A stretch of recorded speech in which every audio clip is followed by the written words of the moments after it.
This channel does not promote any violent, harmful, or illegal activities. All content provided by this channel is meant for an educational purpose only.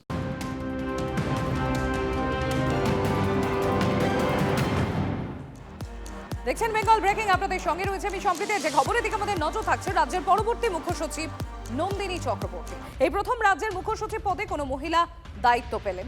দীক্ষা রয়েছেন আমার সহকর্মী আমাদের সঙ্গে। দীক্ষা, দেখো, আজকে মুখ্য সচিব মনোজ পন্থের যে 6 মাসের মেয়াদ বাড়িয়ে তিনি যে মুখ্য সচিব পদে ছিলেন, আজ তার শেষ দিন ছিল। এবং আজকে আমরা এই সন্ধ্যেবেলায় এখন যে নোটিশ বেরিয়েছে তাতে আমরা দেখতে পাচ্ছি নন্দিনী চক্রবর্তী, যিনি স্বরাষ্ট্র সচিব ছিলেন, তাকে মুখ্য সচিব করা হলো এবং মুখ্য সচিব মনোজ পন্থকে তাকে প্রিন্সিপাল সেক্রেটারি চিফ মিনিস্টার করা হলো। আর জগদীশ প্রসাদ মীনা তাকে করা হলো স্বরাষ্ট্র সচিব। এই প্রথম রাজ্য কোনো মহিলাকে স্বরাষ্ট্র মুখ্য সচিব হিসেবে পেল। মূলত তিনি এতদিন পর্যন্ত হোম সেক্রেটারির দায়িত্বভার সামলাচ্ছিলেন। এবং যেটা সব থেকে বড় খবর, যে শুধুমাত্র মহিলা নয়, তিনি 1994 সালে ক্যাডার নন্দিনী চক্রবর্তী। আর স্বরাষ্ট্র সচিব পদে জগদীশ প্রসাদ মীনা, তিনিও স্বরাষ্ট্র সচিব হিসেবে দায়িত্ব সামলাবেন। আর যেক্ষেত্রে মুখ্য সচিব মনোজ পন্থ ছিলেন, তাকে principal secretary to chief minister করা হলো। এখনো পর্যন্ত পাশাপাশি একাধিক আরো আইএএস বদল করা হয়েছে, সেগুলোর অর্ডার আস্তে আস্তে পাবলিশ হবে, তখনই আমরা জানতে পারবো যে আর কে কি কোন দায়িত্ব পদে সামলানো শুরু করবেন সেটা। পাশাপাশি আরেকটা জিনিস বলা হয়েছে যে জগদীশ প্রসাদ মীনা তিনি এতদিন পর্যন্ত পার যেটাকে বলা হয়, অর্থাৎ হচ্ছে পার্লামেন্টারি অ্যাফেয়ার্স ডিপার্টমেন্টের বা পার্সোনাল অ্যাডমিনিস্ট্রেটিভ রিফর্মস ডিপার্টমেন্টের তিনিও মানে সেক্রেটারি ছিলেন। তাকে অ্যাডিশনাল সেক্রেটারি হিসেবে, অর্থাৎ তিনি স্বরাষ্ট্র সচিবের পাশাপাশি সেই দায়িত্ব সামলাবেন। অনেক ধন্যবাদ দীক্ষা। পাখির চোখ 26, কলকাতা ও শহরতলিতে কত আসন জিততে হবে টার্গেট একেবারে বেঁধে দিলেন অমিত শাহ। 26-এর ভোটে বাংলা দখলে নেতা কর্মীদের দিক নির্দেশ করলেন অমিত শাহ। জানুয়ারি থেকেই দলের সাংসদ বিধায়কদের মাঠে নামার নির্দেশ। প্রচারে অনুপ্রবেশ আর জনবিন্যাস বদলের অভিযোগে জোর দেওয়ার নির্দেশ দিয়েছেন অমিত শাহ। दिल पे लिख लो हमारा सरकार होगा। 3 থেকে 77-এ পৌঁছতে পারি, তাহলে 77 থেকে 200-তে কেন পৌঁছতে পারবো না? বঙ্গ বিজেপির নেতা কর্মীদের মনোবল চাঙ্গা করতে বাংলা সফরের শেষ লগ্নে এভাবেই পেপটক দিয়ে গেলেন অমিত শাহ। মঙ্গলবারই 2/3 সংখ্যাগরিষ্ঠতা নিয়ে বিজেপি সরকার গড়বে বলে দাবি করেছিলেন অমিত শাহ। 2/3 मेजोरिटी के साथ सरकार बनाएंगे तो टारगेट हो ही गया। এবার সেই লক্ষ্য পূরণে রোডম্যাপ বাতলে দিয়ে গেলেন কেন্দ্রীয় স্বরাষ্ট্রমন্ত্রী। সূত্রের খবর, বৈঠকে নেতাকর্মীদের উদ্দেশ্যে অমিত শাহ বলেন, এই রাজ্যে দুটো জিনিস ভয়ঙ্কর, একটা অনুপ্রবেশ আর একটা দুর্নীতি। কলকাতা নিরাপদ নয়, অনুপ্রবেশের দাপট বাড়বে। বাঁচতে হলে সমূলে এই সরকার উপড়ে ফেলতে হবে। এই সরকার এসেছিল মা মাটি মানুষের নাম করে, এখন মা বিপন্ন। মাটিতে অনুপ্রবেশের দাপাদাপি। দলের তরফে যাকেই প্রার্থী হন না কেন তাকে জেতানোর জন্য সকলকে ঝাঁপাতে হবে, স্পষ্ট বার্তা দিলেন অমিত শাহ। একই সঙ্গে বিজেপির সেকেন্ড ইন কমান্ড বিধায়কদের বললেন, নিজে জিতুন এবং পাশের এলাকাকে জেতানোর দায়িত্ব নিন। শুধুমাত্র দলের ভরসায় বসে থাকবেন এমনটি হবে না। বঙ্গ সফরে এসে একের পর এক রণকৌশল বৈঠকে অমিত শাহ। বিজেপি সূত্রে খবর, দলের সাংসদ বিধায়কদের সঙ্গে বৈঠকে অমিত শাহ নির্দেশ দিয়েছেন, দলের সাংসদ বিধায়করা এলাকায় সময় দিন, যত বেশি সম্ভব এলাকায় যান, জনসংযোগ বাড়ান। একদিনে এলাকায় 5 থেকে 6টি জনসভা করুন বিধায়করা। পাশের এলাকাও জেতানোর দায়িত্ব নিন। পরীক্ষার জন্য মাইক বন্ধের কারণে বাড়ি বাড়ি প্রচার করুন। পরীক্ষার সময় 20 থেকে 25টি বাড়ি বেছে প্রচার করুন। অনুপ্রবেশ নিয়ে প্রচারে জোর দিন। প্রচারে আনুন জনবিন্যাস বদলের অভিযোগ। সিএ বা এসআইআর নিয়ে খুব বেশি হইচই করার কোনো প্রয়োজন নেই, অন্তত স্পষ্ট করে সাংসদ বিধায়কদেরকে বুঝিয়ে দিলেন কেন্দ্রীয় স্বরাষ্ট্রমন্ত্রী অমিত শাহ। একই সঙ্গে তিনি বলছেন যে ভোটাধিকার অক্ষুণ্ণ রাখতে নির্বাচন কমিশন প্রতিদিনই এই নিয়মের যথেষ্ট সরলীকরণ করছে, ফলে এ নিয়ে বেশি চিন্তার কোনো কারণ দেখছেন না তিনি। ভোকাল টনিক, রক্ত টনিক, সব টনিক পেলাম। মূল মন্ত্র ছিল 2026 ভাজপা সরকার আসবে, কিন্তু এদের ভোকাল টনিক দেবেন টিমটা কোথায়? এখনো পর্যন্ত রাজ্যের বিজেপির কমিটি তৈরি হয়নি। কোন টিম? সুকান্ত মজুমদারের টিম, না শুভেন্দু অধিকারীর বিজেপি, না দিলীপ ঘোষের বিজেপি, না শ্রমিক ভট্টাচার্যের বিজেপি, কেউ জানে না। উত্তর ও দক্ষিণ কলকাতা, যাদবপুর ও উত্তর শহরতলির নেতা কর্মীদের বৈঠকে অমিত শাহ 28টির মধ্যে অন্তত 20টি আসনে জেতার টার্গেট বেঁধে দিয়েছেন বলে বিজেপি সূত্রে খবর। আপনারা প্রতিজ্ঞা নিন যে আজ থেকে কাউন্টিং পর্যন্ত আপনারা পুরো জমিতে বসে লড়াই করবেন, এক চুলো জমি ছাড়বেন না। এটাই মূল আহ্বান অমিত শাহ। 30-এর বেশি যাওয়ার জায়গা নেই অমিত শাহ। অমিত শাহ আগে কৈফিয়ত দিন না যে 21 সালের ভবিষ্যৎবাণী, 24 সালের ভবিষ্যৎবাণী ফ্লপ জ্যোতিষীর ফেল করলো কেন? এদিকে 6 মাস পর ফের বিজেপির মূল স্রোতে ফিরলেন দিলীপ ঘোষ। সল্টলেকে বিজেপি অফিসে রণকৌশল বৈঠক শেষে অমিত শাহর মধ্যাহ্নভোজে আমন্ত্রিত দিলীপ। শুভেন্দু, শ্রমিক, সুকান্তর সঙ্গে দিলীপকেও মধ্যাহ্নভোজে ডাকেন অমিত শাহ। ছিলেন অমিত মালব্যা, সুনীল বনসাল, ভূপেন্দ্র যাদবরা। আপনাকে কি আলাদা করে নিয়ে বসেছিলেন? ডাকা হয়েছিল শোনার জন্য। আচ্ছা, একটু বাকি যা বলা হবে সেটা হবে। বাংলাতে একটা প্রবাদ আছে, মরণকালে হরিনাম। আপনারা শুনেছেন, বিজেপির মরণকালে এখন দিলীপ নাম। তবে 26-এর ভোটে বিশেষ দায়িত্বে প্রাক্তন রাজ্য সভাপতি দিলীপ ঘোষ। প্রদীপ্ত কান্তি ঘোষের রিপোর্ট, TV9 বাংলা। 15 এপ্রিলের পর বিজেপি সরকার ক্ষমতায় আসবে মন্তব্য করেছেন কেন্দ্রীয় স্বরাষ্ট্রমন্ত্রী। সরকারের মেয়াদ শেষের আগেই 26-এর ভোট। অমিত শাহর মন্তব্যে এ নিয়ে তুঙ্গে রাজনৈতিক জল্পনা। রাজ্য বিজেপির কর্মীদের শাহ আগাম ভোটের জন্য তৈরি হওয়ার বার্তা দিতে চেয়েছেন বলেই মনে করছে রাজনৈতিক বিশ্লেষকদের একাংশ। 15 अप्रैल 2026 के बाद भाजपा सरकार बनेगी। बंग गौरव, बंग संस्कृति, उसके पुनर्जागरण की हम फिर से शुरुआत करेंगे। রাজ্যে চলতি সরকারের মেয়াদ পুরনোর আগেই কি বিধানসভা ভোট? কলকাতায় এসে তেমনই ইঙ্গিত দিয়ে গেলেন কেন্দ্রীয় স্বরাষ্ট্রমন্ত্রী অমিত শাহ। কেন্দ্রীয় স্বরাষ্ট্রমন্ত্রীর দাবি, 15 এপ্রিল 2026-এর পর বাংলায় বিজেপি ক্ষমতায় আসবে। এই মন্তব্যের পর থেকেই বঙ্গ রাজনীতিতে শুরু হয়েছে জল্পনা। সেন্ট্রাল গভর্নমেন্ট যদি চায় কেন হবে না? একটা ও বলেছেন একটা পরিন্দা ভি পার নেই পায়েগা, তাহলে তৃণমূলের পরিন্দারাও ঘরে থাকবে যদি সেন্ট্রাল গভর্নমেন্ট মনে করে। 15 এপ্রিল হোক, 15 মার্চ হোক, 15 মে হোক, ভোট ইলেকশন কমিশন করবে, বিজেপি করবে না। অমিত শাহ ইলেকশন কমিশনকে গিলে নিয়েছেন, নিজেদের শাখা সংগঠনে পরিণত করেছেন। কিন্তু তাও বলবো, যখন ইচ্ছে ইলেকশন করুন, আর হেরে বাড়ি ফিরুন। রাজ্য বিজেপির কর্মীদের আগাম ভোটের জন্য তৈরি হওয়ার বার্তাই শাহ দিতে চেয়েছেন বলে মনে করছেন রাজনৈতিক বিশ্লেষকরা। তাদের যে সাংগঠনিক দুর্বলতার হারির হালটা কিন্তু মাননীয় স্বরাষ্ট্রমন্ত্রী অমিত শাহ কিন্তু ভালো করেই জানেন। এমনটা তো হতেই পারে যে তিনি আগে ভাগে তড়িঘড়ি ভোট হবে সরকার গঠনের যে টেন্টেটিভ সময়টা থেকে অনেকটা এগিয়ে নিয়ে তিনি যে বার্তাটা দিলেন, তাতে কর্মীদের মধ্যে একটা আগাম উৎসাহ, যাতে কর্মীরা জেগে ওঠেন, আগাম জেগে ওঠেন, সেটার জন্য এটা হতে পারে। বিহারে এসআইআর এর পূর্ণাঙ্গ ভোটার তালিকা প্রকাশিত হয় 30 সেপ্টেম্বর। বিহারে ভোট ঘোষণা হয় 6 অক্টোবর। বাংলায় পূর্ণাঙ্গ ভোটের তালিকা প্রকাশিত হওয়ার কথা 14 ফেব্রুয়ারি। যদি 15 মে বলতেন তাহলে একেবারে সবকিছুই মিলে যেত, কিন্তু উনি 15 এপ্রিল বলেছেন, হয়তো মাসখানেক আগে। এই নির্বাচনের দিন ঘোষণাগুলো সবসময় 15 দিন, 1 মাস এরকম এদিক ওদিক হয়, ফলে তিনি সময়টা একেবারে বুঝেই বলেছেন। এবং এটা রাজনৈতিক বক্তব্য, এসআইআর এর সঙ্গে এটা সম্পর্কিত। ফেব্রুয়ারিতে এসআইআর শেষ হবে আশা করা যাচ্ছে, এবং তাতে একটা পূর্ণাঙ্গ ভোটার তালিকা প্রস্তুত হবে, এবং তারপর আমার মনে হয় 1.5 মাসের মতন সময় থাকলে এপ্রিলে ভোট হতেই পারে। 2021 সালে বাংলায় ভোট ঘোষণা হয় 26 ফেব্রুয়ারি। 27 মার্চ থেকে 8 দফায় হয় ভোট গ্রহণ। বিহারে তালিকা প্রকাশের 6 দিনের মাথায় ভোট ঘোষণা হয়েছিল। বাংলাতেও কি সেরকমই হবে? তবে কি মার্চের মধ্যে ভোট ঘোষণা হয়ে যাবে? Bureau report, TV9 Bangla. এদিকে এসআইআর আবহে ক্রমেই তপ্ত হচ্ছে বঙ্গ রাজনীতি। শুনানি, নামবাদ, ভোটার হয়রানি, একগুচ্ছ অভিযোগ নিয়ে নির্বাচন কমিশনের দরবার তৃণমূলের তরফ থেকে। বুধবার দিল্লিতে কমিশনের সদর দপ্তরে তৃণমূলের 10 সদস্যের একটি প্রতিনিধি দল দীর্ঘ বৈঠকের পর মুখ্য নির্বাচন কমিশনারের বিরুদ্ধে গুরুতর অভিযোগ অভিষেক বন্দ্যোপাধ্যায়। मेरे तरफ उंगली उठाने लग गया, फिर मैंने बोला you are nominated, I am elected, आपका उंगली नीचे करके बात करिए। দিল্লিতে মুখ্য নির্বাচন কমিশনার জ্ঞানেশ কুমারের সঙ্গে অভিষেক বন্দ্যোপাধ্যায়ের বিতণ্ডা।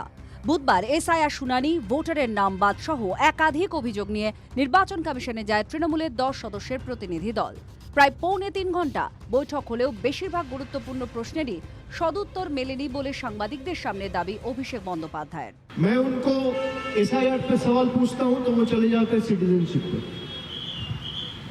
मैं उनको डिलीशन पे सवाल पूछता हूं तो वो चले जाता है इलेक्शन का फॉर्म 7 फिल करो।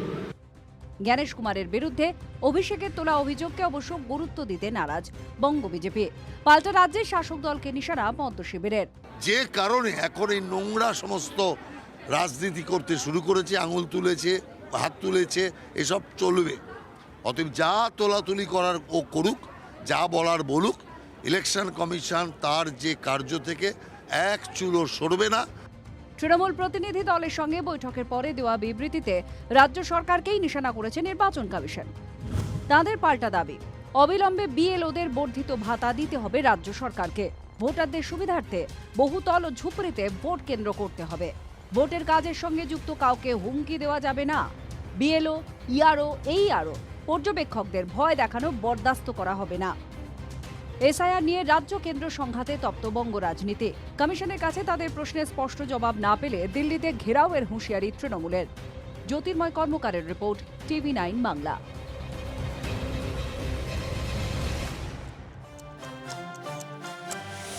নির্বাচন কমিশনের মাঠার পরেও ভোটারদের ভোগান্তি চলছে। ভোটার তালিকা থেকে নাম বাদ যার ভয়ে আজও এসআইআর এর শুনানির লাইনে দাঁড়িয়ে বৃদ্ধ-বৃদ্ধারা। হাজির হতে হয়েছে শারীরিকভাবে অসুস্থ তাকেও। কলকাতা থেকে বিভিন্ন জেলায় হয়রানির সেই একই ছবি। অসুস্থ বয়স্ক ভোটারদের বাড়িতে গিয়ে শুনানি হবে। কমিশনের এমন নির্দেশিকার পরও জেলায় জেলায় হয়রানি। শুনানির পঞ্চম দিনে আলিপুরদুয়ার ইন্ডোর স্টেডিয়ামে শুনানি কেন্দ্রের সামনে অমানবিক ছবি। কেউ এসেছেন হুইল চেয়ারে করে অপারেশন করে, কেউ এসেছেন শটার নার্সিংহোম থেকে। এরকম 5 জন অসুস্থ বিশেষভাবে সক্ষম ব্যক্তি নথি হাতে কোনো রকমে পৌঁছেছেন শুনানি কেন্দ্রে। তনয় সাহা আলিপুরদুয়ার মধ্যপাড়ার বাসিন্দা। 20 কিলোমিটার পথ ঘুরে হুইল চেয়ারে শুনানি কেন্দ্রে। 2002 সালের ভোটার তালিকায় নাম নেই তনয় সাহার। নথি হাতে হাজিরা দিতে হেনস্থার অভিযোগ তুলেছেন তনয় সাহা। প্রতিবন্ধী মানুষের তো একটু সমস্যা থাকেই, এতটা দূরে আসলাম, মানে কষ্ট তো হয়েছে, অবশ্যই হয়েছে। এরকম যদি এটা সবাই দিয়ে কাজটা হতো তাহলে তো আমাদের সুবিধা হতো। আর এরকম করে মানে একটু হেনস্থার অসুবিধা হয়ে যায়, এটা কোনটা লাগবে কোনটা লাগবে না, এক একজন এক এক কথা বলে, এই ডকুমেন্ট লাগবে ওই ডকুমেন্ট লাগবে। কত কিলোমিটার থেকে এইভাবে হুইল চেয়ার দিয়ে আসছেন? মোটামুটি 20 কিলোমিটার। জয়া চক্রবর্তী আলিপুরদুয়ার পুরসভার 5 নম্বর ওয়ার্ডের বাসিন্দা। নার্সিংহোমে ভর্তি ছিলেন, সদ্য অপারেশন হয়েছে। শরীরে হিমোগ্লোবিনের মাত্রা খুবই কম। কোনো মতে পৌঁছেছেন শুনানি কেন্দ্রে। আমার একটাই বক্তব্য, পেশেন্টদেরকে একটু ছাড় দিতে লাগে। এখানে ভারতবাসী যারা আছি আমরা, আমাদেরকে ধরতেছে। এমনই অসুস্থ আমি নিজের নার্সিংহোমে থেকে দেখে আসছি। সুতরাং এগুলো হ্যারাসমেন্ট করাটা ঠিক না। শুনানিতে ডাক পাওয়া ভোটারদের সহায়তা করে বিজেপি কমিশনকে একযোগে আক্রমণ শানিয়েছেন চেয়ারম্যান প্রসেনজিৎ কর। ডেকে নিয়ে আসছে হিয়ারিংয়ের নামে বাংলার মানুষের উপর যেভাবে অত্যাচার চালাচ্ছে নির্বাচন কমিশন এবং বিজেপি যৌথভাবে, এর বিরুদ্ধে বাংলার মানুষ আগামী দিনে রায় দিবে। ক্ষোভ উগরে দিয়েছেন উত্তরবঙ্গ উন্নয়ন মন্ত্রী উদয়ন গুহও। এটা অত্যাচার হচ্ছে মানুষের। ভোটার তালিকা সংশোধনের নামে যারা এতদিন ধরে ভোট দিয়ে এলেন, যারা দেশের প্রধানমন্ত্রী তৈরি করলেন কতবার, রাজ্যের মুখ্যমন্ত্রী তৈরি করলেন কবে থেকে, তাদেরকে যদি আজকে নতুনভাবে ভোটার তালিকায় নাম তুলবার জন্য আবেদন করা শুধু না, তাদেরকে প্রার্থনা করতে হয়, তাহলে এর চাইতে লজ্জার আর কিছু থাকতে পারে না। এসআইআর এর শুনানিতে ভোগান্তির ছবি পুরুলিয়াতেও। আজও লাইনে দাঁড়িয়ে বৃদ্ধ বৃদ্ধা অসুস্থরা। পায়ে রড বসানো ওয়াকার নিয়ে এসআইআর এর শুনানিতে অসুস্থ মহিলা। পায়ের মধ্যে অপারেশন হয়েছে, হাঁটতে পারি না, এখানে রড বসানো আছে। করবো, ডাকা হয়েছে তো যেতেই হবে, আসতেই হবে, নাহলে ফের আবার আরো একটা সমস্যা দাঁড়াবে। জেলায় জেলায় শুনানি হয়রানির মাঝে অবশ্য অন্য ছবি বারাসাতে। শুনানিতে ডাক পাওয়া অশীতিপর বৃদ্ধ ভোটারের বাড়ি পৌঁছে গেলেন বারাসাত ব্লক 1-এর বিডিও। বাড়িতেই শুনানির নথি যাচাই হয়ে যাওয়ায় স্বস্তিতে বৃদ্ধ দম্পতি। আমার তো বেশ অসুবিধা আছে, আমার তো চলাচল খুবই অসুবিধা আছে। থেকে বেরোতে পারেন না? না, প্রায় একটু নাই, একদম না। সেখানে বাড়িতে এসে করে দিলেন? খুবই ধন্যবাদ ওনাকে। এটাই তো প্রথম দেখলাম হ্যাঁ, আশা করি ভোটের সময় তো কী হবে বলতে পারি না। সেটাই। বাড়িতে এসে করে দিয়ে গেলেন, তাতে আপনারা খুশি? হ্যাঁ, খুবই খুশি, এছাড়া কি বলা যায়, না তো আমাদের এখন অনেক প্রবলেম হতো। বারাসাত ব্যতিক্রম, শুনানিতে ডাক পাওয়া অনেক অসুস্থ ভোটারই এই সুবিধা থেকে বঞ্চিত হচ্ছেন। কমিশনের নির্দেশের পরেও কেন হয়রানি, কেন এসআইআর শুনানিতে যেতে হচ্ছে অসুস্থদের? এই ভোগান্তির দায় কার? উঠবেই তো প্রশ্ন। TV9 বাংলা। দেখুন, 3 দিনের রাজ্য সফরে এসে অমিত শাহ দলের নেতা কর্মীদেরকে তো বার্তা দিয়েছেনই, পাশাপাশি আমজনতার উদ্দেশ্যে বেশ কিছু কথা বলেছে। বিজেপি ক্ষমতা এলে রাজ্যে চলতি কোনো সামাজিক প্রকল্প বন্ধ হবে না, স্পষ্ট করে দিয়েছেন কেন্দ্রীয় স্বরাষ্ট্রমন্ত্রী অমিত শাহ। এখন যেসব প্রকল্প চালু আছে সেগুলো তো থাকবেই, সেই সঙ্গে নতুন প্রকল্প চালু করবে বিজেপি, আশ্বাস শাহের। আর পাল্টা জবাব তৃণমূলের।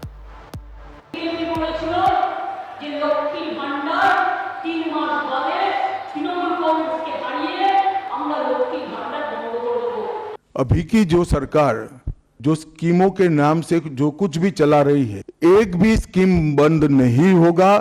তৃণমূল যদি না যেতে তবে কি লক্ষ্মীর ভান্ডার বন্ধ হয়ে যাবে? এই প্রশ্ন যখন বঙ্গ রাজনীতিতে ঘোরাফেরা করছে, তখন কলকাতায় এসে অমিত শাহ স্পষ্ট করে দিলেন, বিজেপি ক্ষমতায় এলে রাজ্যে চলতি কোনো সামাজিক প্রকল্পই বন্ধ হবে না।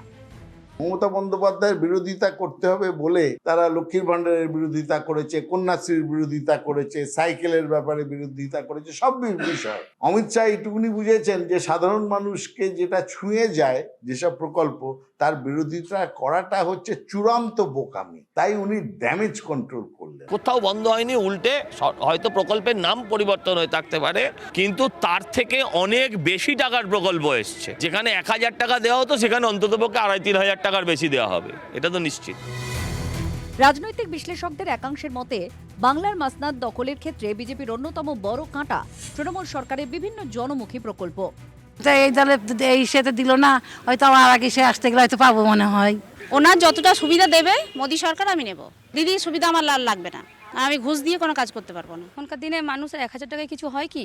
আমাদের চাই একটা করে চাকরি। 1000 টাকা করে ধরিয়ে দিচ্ছেন, সে লক্ষ্মীর ভাণ্ডার হোক কি অন্য যোজনাই হোক। আমরা একটা বাড়িতে মিনিমাম চাই যে যাতে একটা ভালো একটা কাজ হোক, কাজের সুবিধা হোক, সেখান থেকে মানুষ ভালোভাবে জীবনযাপন করতে পারে।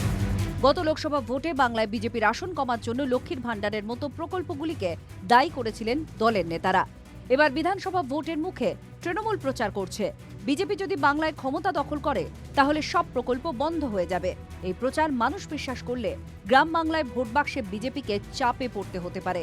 তাই বঙ্গ সফরে এসে সরকারি প্রকল্পের বিষয়ে অমিত শাহ বাংলার মানুষকে চেষ্টা করলেন আশ্বস্ত করার।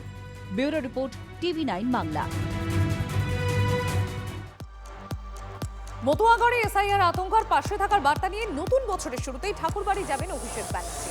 তৃণমূল সাংসদের সফরের আগেই চ্যালেঞ্জ শান্তনু ঠাকুরের, পাল্টা হুঁশিয়ারি মমতা বালা অনুগামীদের। 2023-এর পর 2026 মানে 2.5 বছরের মাথায় আবারও অভিষেকের ঠাকুরবাড়ি সফর ঘিরে তপ্ত রাজনীতি। অভিষেক বন্দ্যোপাধ্যায় ঠাকুরবাড়িতে যেভাবে আসে, সেটা ঠাকুরবাড়িতেও একটা ফোর্স দেখাতে আসে, পুলিশ ফোর্স নিয়ে। এভাবে যদি ও এসে থাকে, ওকে পুজো দিতে দেব না আমরা, পরিষ্কার কথা। 9 জানুয়ারি তাহিরপুরে সভা করবেন অভিষেক বন্দ্যোপাধ্যায়, তারপর ঠাকুরবাড়িতে যাওয়ার কথা আছে। ঠিক হয়েছে, ঠাকুরবাড়িতে হরিচাঁদ ঠাকুরের মন্দিরে পুজো দেবেন তৃণমূলের সেকেন্ড ইন কমান্ড। যদিও পুজো দিতে দেওয়া হবে না বলে পাল্টা হুঁশিয়ারি বিজেপি সাংসদ শান্তনু ঠাকুরের। মমতাওয়ালাকে দিয়ে ঝামেলা পাকাবে আর ঠাকুরবাড়ি এসে মতুয়াদের সদ্গুণ গাইবে, কত পুলিশ নিয়ে আসতে পারে আমি দেখি ওই দিন। বিজেপি নেতার আরো মন্তব্য, পিসি আগে ক্ষমা চাক হরিগুরচাঁদ ঠাকুরের বিকৃত নামকরণের জন্য, আগে ক্ষমা চাক, তারপরে পুজো দিতে আসবে। অভিষেক বন্দ্যোপাধ্যায়কে আটকানোর চেষ্টা হলে ঠাকুরবাড়িতে রক্তগঙ্গা বইবে। শান্তনু ঠাকুরকে হুঁশিয়ারি মমতা বালা ঠাকুরের অল ইন্ডিয়া মতুয়া মহাসংঘের। শান্তনু ঠাকুর যদি ঠাকুরবাড়িতে রক্তের হোলি দেখতে না চায়, তাহলে ও এই নোংরা রাজনীতি থেকে বিরত থাকুক। পঞ্চায়েত ভোটের আগে নবজোয়ার কর্মসূচিতে ঠাকুরবাড়িতে গিয়ে বাধার মুখে পড়েছিলেন অভিষেক বন্দ্যোপাধ্যায়। সেই সময় তাকে হরিচাঁদ গুরুচাঁদ ঠাকুরের মন্দিরে ঢুকতে বাধা দেওয়া হয়েছিল। শেষ পর্যন্ত বড় মন্দিরে পুজো না দিয়ে অভিষেক পাশের মন্দিরে পুজো দিয়েছিলেন। 2023-এর পর 2026 পরিস্থিতিতে অনেকটাই বদল এসেছে। এসআইআরের নাম বাদের আশঙ্কায় ভুগছেন বহু মতুয়া। সেই আবহে 2.5 বছর পর ফের ঠাকুরনগরে অভিষেক। স্বাগত জানিয়েছেন মমতা বালা ঠাকুরের মেয়ে বিধায়ক মধুপর্ণা ঠাকুর। আমাদের মাননীয় অভিষেক ব্যানার্জি আসছে সেটা নিয়েও হয়তো মানে রাজনৈতিক হিসাবে না দেখে এখানে ছোটো মতুয়াদের হিসাবে যদি ভাবে তাহলে এটা যেন না করা হয়, যেটা আমি যেটা শুনেছি বিরোধিতা করবে, ধিক্কার জানাবে, এটা না করে হোক, সমান্যে যেন সবাইকে যেন সম্মান জানানো হোক। শান্তনু ঠাকুরের ধিক্কার মিছিলের হুঙ্কারের পাল্টা চ্যালেঞ্জ তৃণমূল কংগ্রেসের। মামার বাড়ি নাকি পুজো দিতে দেবো না? ওই এলাকায় বিপুল উন্নয়ন করেছেন মমতা বন্দ্যোপাধ্যায়। কেউ যদি বলেন এটা করতে দেবো না, এটা করতে দেবো না, এইসব করে কিন্তু অভিষেক বন্দ্যোপাধ্যায় বা তৃণমূল কংগ্রেসকে ঠেকিয়ে রাখা যাবে না। 26-এর ভোটের আগে মতুয়া ভোট ব্যাংক বড় ফ্যাক্টর। সেই ভোট ব্যাংক দখলে তৎপর তৃণমূল, গড় রক্ষায় মরিয়া BJP. Bureau report, TV9 Bangla. রাজনৈতিক উত্তাপে ফুটছে মালদা। জানুয়ারিতে প্রধানমন্ত্রী, কেন্দ্রীয় স্বরাষ্ট্রমন্ত্রী, প্রতিরক্ষা মন্ত্রী মালদায় আসতে পারেন। জানুয়ারিতে মুখ্যমন্ত্রী এবং অভিষেক বন্দ্যোপাধ্যায় মালদায় যেতে পারেন। তোড়জোড়ে পিছিয়ে নেই কংগ্রেস। সংখ্যালঘু প্রভাবিত মালদার শক্তি বাড়াচ্ছে মিমো। সামনে 26-এর বিধানসভা নির্বাচন। সপ্তাহের গোড়ায় রাজ্যে এসে দলের নেতাকর্মীদের ভোকাল টনিক দিয়ে গিয়েছেন অমিত শাহ, আর তারপরেই গা ঝাড়া দিয়ে আসরে নেমেছেন মালদার বিজেপি নেতৃত্ব। জনসংযোগ বাড়াতে জেলার বিজেপির তরফে আয়োজন করা হচ্ছে একাধিক সাংস্কৃতিক অনুষ্ঠান। রাজনৈতিক কর্মসূচিরও তোড়জোড় চলছে। বিজেপি সূত্রে খবর, 18 জানুয়ারি মালদার শাহাপুরে সভা করতে পারেন নরেন্দ্র মোদী। প্রধানমন্ত্রীর সভার আগে বা পরে মালদায় যেতে পারেন অমিত শাহ। তার আগে শুক্রবার চাঁচলে সভা রয়েছে শুভেন্দু অধিকারীর। 4 বা 6 জানুয়ারি মালদায় সভা করবেন মিঠুন চক্রবর্তী। জানুয়ারিতে যেতে পারেন রাজনাথ সিংও। আচ্ছা, প্রধানমন্ত্রীর এখনো আসার কথা আছে, আলোচনা হয়েছে। এখন আমরা 17-18 তারিখে এরকম একটা ঠিক হয়েছে, ওখানে মালদাতে আসবেন উনি। আমাদের যে 4টা আমাদের সাংগঠনিক জেলা আছে, বিশেষ করে আমাদের 4টা জেলার ওখানে উনি একটা জনসভা। সংখ্যালঘু প্রভাবিত জেলা মালদায় 21-এর বিধানসভা নির্বাচনে ভালো ফল করে তৃণমূল। তৃণমূলের দখলে যায় 8টি আসন, বিজেপি জেতে 4টিতে। 24-এর লোকসভা নির্বাচনে কিন্তু ছবিটা পাল্টে যায়। পরিসংখ্যান বলছে 6টি বিধানসভা আসনে এগিয়ে ছিল বিজেপি, বাকি 6টিতে এগিয়ে ছিল কংগ্রেস। এই অবস্থায় হারানো জমি পুনরুদ্ধার করতে ঝাঁপাচ্ছে তৃণমূলও। 8ই জানুয়ারি মালদায় জনসভা করবেন অভিষেক বন্দ্যোপাধ্যায়। জানুয়ারিতে মালদায় যাচ্ছেন মমতা বন্দ্যোপাধ্যায়ও। নরেন্দ্র মোদীজি থেকে অমিত শাহজি এবেলা ওবেলা করে আসছিলেন। বাংলার মানুষ মুখে ঝামা ঘষে এই বিজেপিকে বুঝিয়ে দিয়েছে বাংলা বিরোধীদের সাথে বাংলার মানুষ নেই। আমাদের সেনাপতি অভিষেক বন্দ্যোপাধ্যায় 8 তারিখে তাঁতেপাড়ার মাঠে মালদায় আসছেন।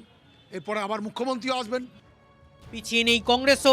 গনি খানের গড় পুনর্দখলে ময়দানে ঘাম ঝরাচ্ছেন কংগ্রেস নেতাকর্মীরা। রাহুল গান্ধী থেকে প্রিয়াঙ্কা গান্ধী, সচিন পাইলট সহ হাই প্রোফাইল নেতাদের মালদায় আনার পরিকল্পনা রয়েছে জেলা কংগ্রেসের। আমরা আজকে ডিক্লেয়ার যদি চাই আমরা ডাকতে পারি রাহুল গান্ধীজি, সোনিয়া গান্ধী, সেটা কোনো সমস্যা নেই, এটা হাইকমান্ড অলরেডি বলেছে। কিন্তু আমাদের মালদার সংগঠন চাইছে যে রোজার পর যখন প্রার্থী ডিক্লেয়ার হয় ওই সময় চাইছে। কিন্তু সকলের চিন্তা বাড়াচ্ছে ফজলি আহমেদ জেলায় মিমের চাষ। মন্ত্রী সাবিনা ইয়াসমিনের মোথাবাড়ি, মন্ত্রী তাজমুল হোসেনের হরিশ্চন্দ্রপুর, রতুয়া, চাঁচল, সুজাপুর, মানিকচকের মতোই তৃণমূলের জেলা সভাপতি আব্দুল রহিম বক্সির মালতীপুরেও থাবা বসিয়েছে মিম। রোজই প্রায় তৃণমূল বা কংগ্রেস ছেড়ে নেতাকর্মীরা যোগ দিচ্ছেন মিমে। সূত্রের খবর, মিম প্রধান আসাদুদ্দিন ওয়াইসিও জানুয়ারিতে আসছেন মালদায়। তৃণমূল কংগ্রেসেরই একাধিক নেতারাও আমার সঙ্গে যোগাযোগ রাখছেন, ওনারাও অল্প সময়ের মধ্যে আমাদের দলে যোগদান করবেন। মালদা জেলায় 8 থেকে 10 খানে এখন পর্যন্ত সিদ্ধান্ত নেওয়া আছে আমাদের। হাড় কাঁপানো ঠান্ডায় জমে গিয়েছে মালদা, কিন্তু 26-এর বিধানসভা নির্বাচনকে কেন্দ্র করে ক্রমশ তাচ্ছে সেখানকার রাজনীতি। সুব্রতোষ ভট্টাচার্যের রিপোর্ট, TV9 বাংলা।